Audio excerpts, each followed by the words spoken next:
Hello, everyone, and welcome back to English Pod. My name is Marco. My name is Catherine, and today we have an upper intermediate level lesson for all of you. That's right. We're going to be talking business on this occasion on English Pod, but specifically about planning a business. Right. So before a business opens, a lot of planning has to happen. That means people will decide what kind of a product they want to sell, what kind of a market they want to sell to, etc. So that is the focus of today's lesson. Let's take a listen to the dialogue for the first time, and we'll be back in a minute to talk about what's going on.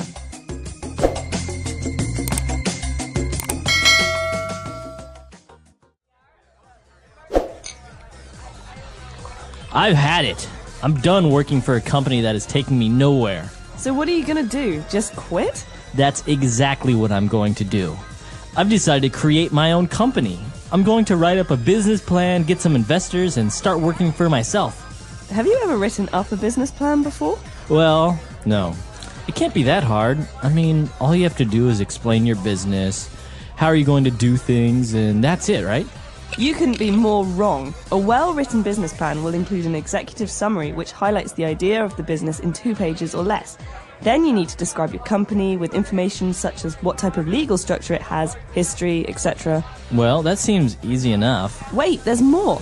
Then you need to introduce and describe your goods or services, what they are and how they're different from competitors. Then comes the hard part, a market analysis. You need to investigate and analyze hundreds of variables. You need to take into consideration socio-economic factors from GDP per capita to how many children on average the population has. All this information is useful so that you can move on to your strategy and implementation stage, where you will describe in detail how you will actually execute your idea. Jeez, is that all? Almost. The most important piece of information for your investors will be the financial analysis. Here you will calculate and estimate sales, cash flow, and profits. After all, people will want to know when they will begin to see a return on their investment. I think I'll just stick to my old job and save myself all the hassle of trying to start up a business.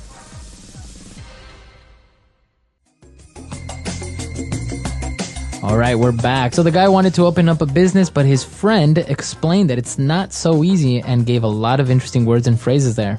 He did. He seemed a little naive, like he didn't really know how much work is involved in opening a business. Exactly. So I think we should take a look at some of the words used on Language Takeaway.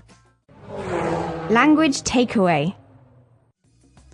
The first word is the heart and soul of the process before you open a business. It's the business plan. All right. So the business plan, as you said, it's a noun, and it's basically a document that explains what's going on in the business. Exactly. It's a paper that you write about the business that you want to open, and it's a plan. So that's what the name says. You have to tell what you will do, how much money you will spend, how much money you will need. Because if you're asking people for money, they want to know where the money will be spent, if it's going to be spent on wise decisions. Exactly. And as you mentioned, so you show this business plan maybe to a bank, but also maybe to an investor. That's right. So investor is our next word. It's another noun, but this noun is a person.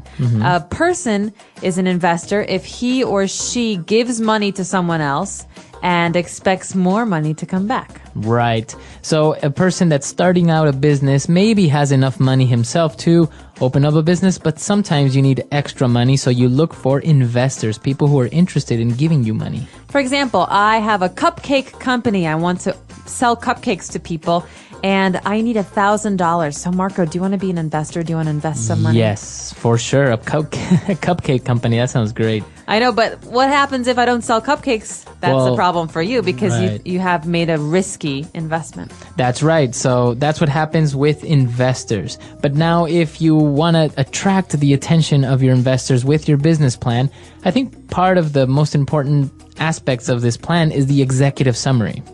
A summary is usually an outline of the important points of a paper or a document. So in this case, I could say, Catherine's Cupcake Company will sell delicious cupcakes of 10 different flavors to the market of 5-year-olds to 55-year-olds.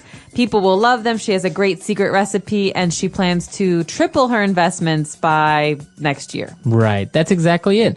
So if an investor reads the executive summary, which shouldn't be more than 2 pages long, you can pretty much get the idea of what the business is about.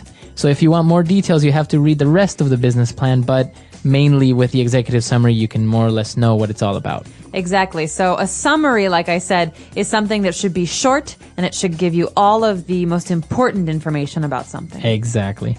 And well, they were talking more in depth about, analyzing things and doing some research. And among those things, the girl mentioned the socioeconomic factors.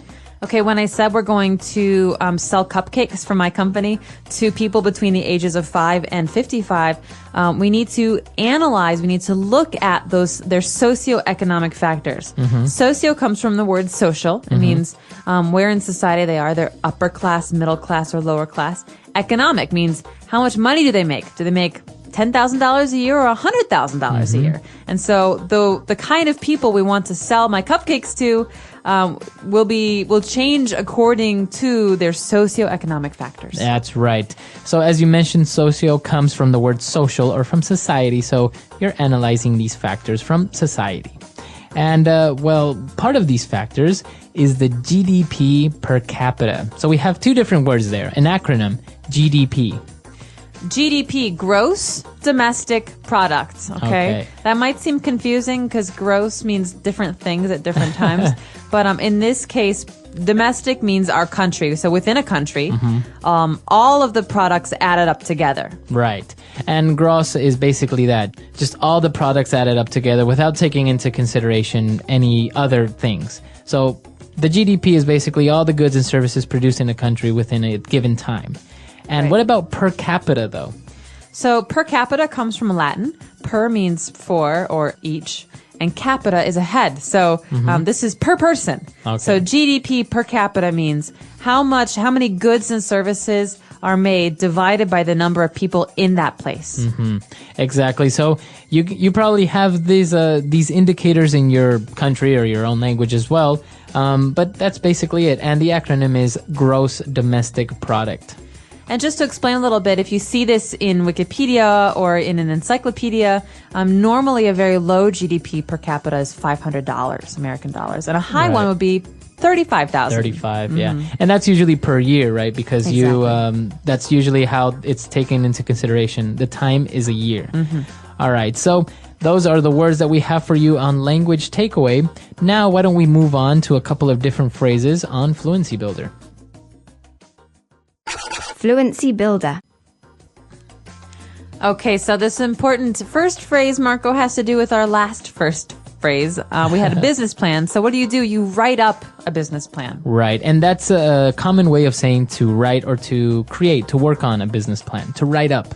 Right. So it's something that we say that's very colloquial. It's something that is very spoken. And I can't explain why we say it, but you'll sound very fluent if you say, I'm going to write up a business plan. Or why don't you write up a business plan? Right. So it would be correct to say, I'm going to write a business plan, or I have to write a business plan. But if you use this phrase, I'm going to write up a business plan, it's more fluent, right? It's just more native-like. Exactly. All right. And our next phrase is a return on investment. Okay, so earlier we talked about investors. The money that they invest is called an investment. Okay, these words are all very closely related. And when Marco decided to give money to my cupcake business, he expects the money to come back. And he expects more, actually, to come back than what he put in. So that's called a return on investment, the money that's the difference. So if he gives me $1,000 and I give him back $1,500 in a year, he made $500. That's amazing. That means it's a good return on his investment. Right. So that's the term that we use, a return on investment. So you don't say to return on investment, you see a return on investment. Exactly. It's a thing, it's a number, it's a quantity. It's something you can count. Right. And, well, in the end, after seeing that this business plan is not so easy, the guy said, you know what? I'm not going to quit my job and just save myself the hassle. What's a hassle? The hassle. That's an interesting word. So if I'm going to save myself the hassle is like the problem or the hard work that it involves. It's a lot of trouble. A lot of trouble. So I was going to cook some dinner tonight, but I'm going to save myself the hassle of going to the grocery store and buying it and cooking it by just ordering food. Right. So that's a good example. Instead of doing all the work of cooking, you just save yourself the hassle, pick up the phone, and get food delivered to your house. Right. And the word we change here, you can say save myself, save yourself, save his self. So you change that pronoun. The pronoun, exactly. So you can save yourself the hassle, or I'm just going to save myself the hassle. Okay, so that's about it for Fluency Builder. Let's listen to today's dialogue one more time, and we'll be back in a minute to talk about business.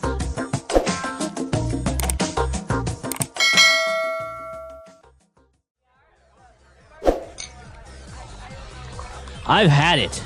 I'm done working for a company that is taking me nowhere. So what are you gonna do? Just quit? That's exactly what I'm going to do. I've decided to create my own company. I'm going to write up a business plan, get some investors, and start working for myself. Have you ever written up a business plan before? Well, no. It can't be that hard. I mean, all you have to do is explain your business, how are you going to do things, and that's it, right? You couldn't be more wrong. A well-written business plan will include an executive summary which highlights the idea of the business in 2 pages or less. Then you need to describe your company with information such as what type of legal structure it has, history, etc. Well, that seems easy enough. Wait, there's more. Then you need to introduce and describe your goods or services, what they are and how they're different from competitors. Then comes the hard part, a market analysis. You need to investigate and analyze hundreds of variables. You need to take into consideration socio-economic factors from GDP per capita to how many children on average the population has. All this information is useful so that you can move on to your strategy and implementation stage, where you will describe in detail how you will actually execute your idea. Geez, is that all? Almost. The most important piece of information for your investors will be the financial analysis. Here you will calculate and estimate sales, cash flow, and profits. After all, people will want to know when they will begin to see a return on their investment. I think I'll just stick to my old job and save myself all the hassle of trying to start up a business.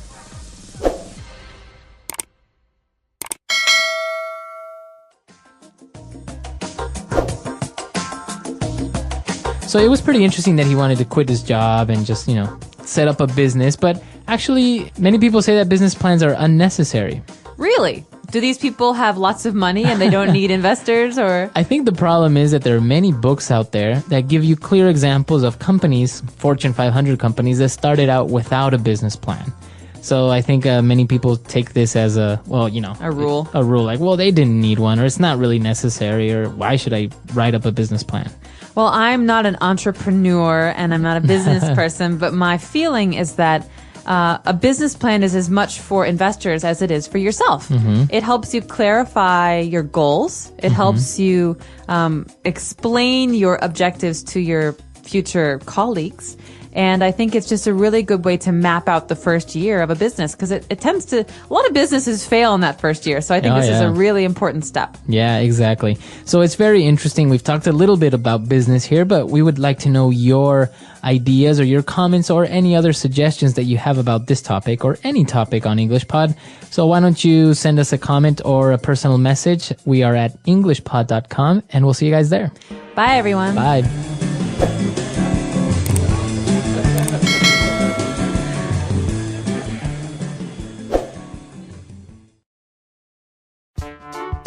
The English Pod Audio Review. Listen to the meaning, then say the vocabulary word. Organization of the business. Legal structure. To put into effect. Carry out. To execute. Report on financial stability and profitability. Financial analysis. Profit made from one's investment. Return on one's investment. A great deal of trouble, difficulty, nuisance. Hassle. Let's try that faster. Profit made from one's investment. Return on one's investment. To put into effect. carry out, to execute. Report on financial stability and profitability. Financial analysis. A great deal of trouble, difficulty, nuisance. Hassle. Organization of the business. Legal structure. Now say the word and hear it in a sentence. Legal structure.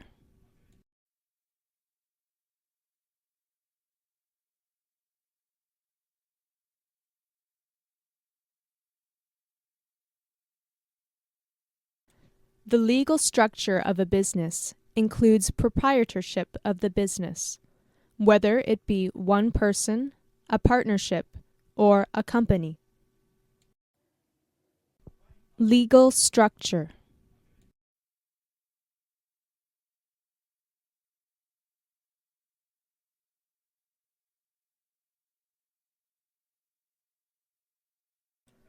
When he wrote up his executive summary and considered the type of legal structure, he decided that he would need to get liability insurance.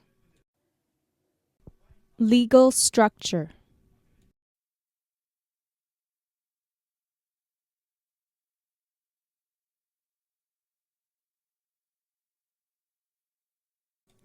When they presented their business plan, they highlighted the legal structure of the business, which they considered to be innovative. To execute.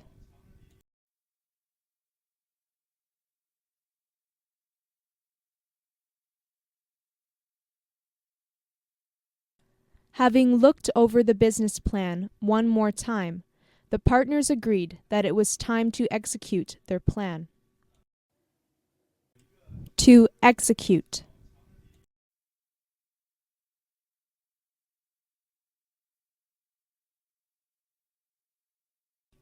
The execution of the new marketing technique would begin in the new year. To execute.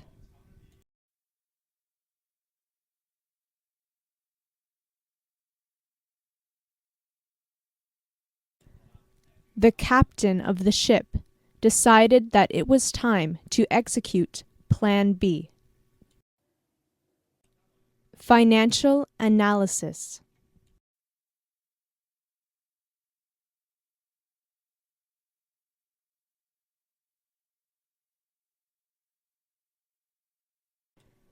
A financial analysis is not only performed when a business is starting up, but also throughout the lifetime of the business. Financial analysis.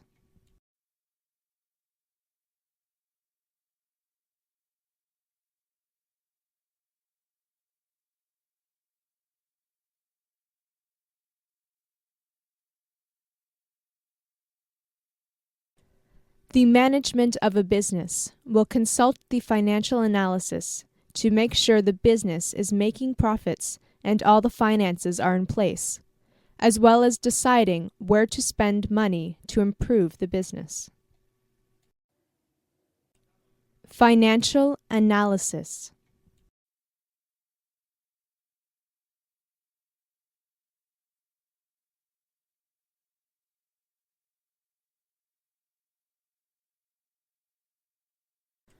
When the financial analyst presented his financial analysis, he highlighted that the business was making 10 times the profits it was making at the same time last year. Return on one's investment.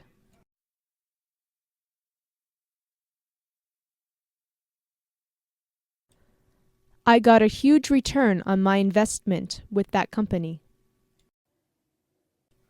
Return on one's investment.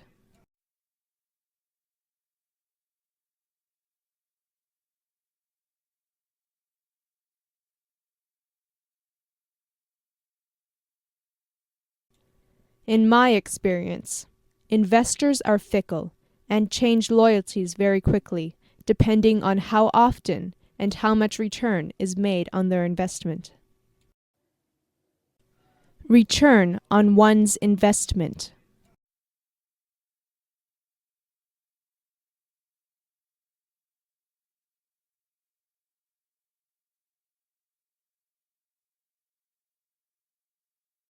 This company is fast becoming a big name in the industry, so I would suggest investing in them. It is pretty much guaranteed you will get a good return on your investment. Hassle.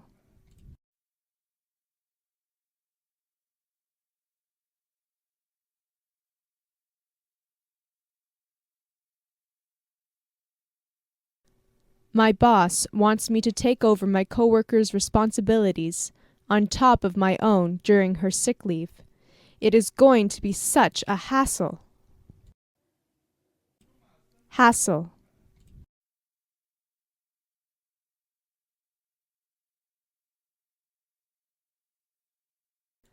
I am going to save myself the hassle of going to court and just pay her the damages. Hassle.